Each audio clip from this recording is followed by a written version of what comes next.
राम राम। एक साहूकार था। उसके 7 बेटे थे। उसका सबसे छोटा बेटा अपाहिज था। वह रोज़ाना एक वेश्या के पास जाता था। उसकी पत्नी बहुत पतिव्रता थी। खुद उसे कंधे पर बैठाकर वेश्या के यहाँ ले जाती थी। बहुत गरीब थी। जेठानियों के पास काम करके अपना गुजारा करती थी। भाद्रपद के महीने में कजली तीज के दिन सभी ने तीज माता के व्रत और पूजा के लिए सातु बनाए। छोटी बहू गरीब थी। उसकी सास ने उसके लिए भी एक सातु का छोटा पिंडा बनाया। शाम को पूजा करके जैसे ही वो सत्तू पासने लगी, उसका पति बोला, मुझे वेश्या के यहाँ छोड़कर आ।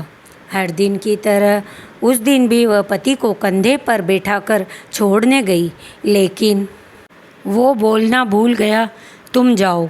वह बाहर ही उसका इंतज़ार करने लगी। इतने में ज़ोर से वर्षा आने लगी और बरसाती नदी में पानी बहने लगा। कुछ देर बाद नदी से आवाज़ आई, आओ तारी जाओ तारी, दोना खोल के पी, पिया प्यारी होए। आवाज़ सुनकर उसने नदी की तरफ देखा तो दूध का दोना नदी में तैरता हुआ आता दिखाई दिया। उसने दोना उठाया और 7 बार उसे पीकर दोने के 4 टुकड़े किए और चारों दिशाओं में फेंक दिए। उधर तीज माता की कृपा से वेश्या अपना सारा धन उसके पति को वापस देकर सदा के लिए वहाँ से चली गई। पति ने सारा धन लेकर घर आकर पत्नी को आवाज़ दी, दरवाज़ा खोल।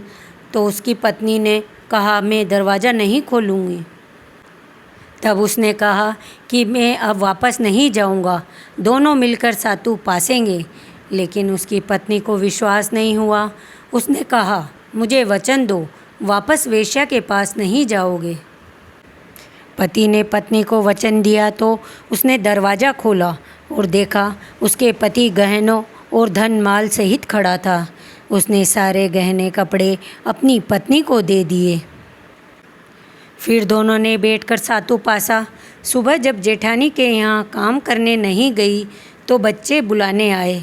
काकी चलो, सारा काम पड़ा है। उसने कहा, अब तो मुझ पर तीज माता की पूरी कृपा है, अब मैं काम करने नहीं जाऊंगी। बच्चों ने जाकर माँ को बताया, आज से काकी काम करने नहीं आएंगी, उन पर तीज माता की कृपा हुई है। वह नए नए कपड़े गहने पहनकर बैठी हैं और काका जो भी घर पर बैठे हैं। सभी लोग बहुत खुश हुए। हे तीज माता, जैसे आप उस पर प्रसन्न हुई वैसे ही सब पर प्रसन्न होना, सबके दुख दूर करना। धन्यवाद। कृपया मेरा चैनल सब्सक्राइब करें।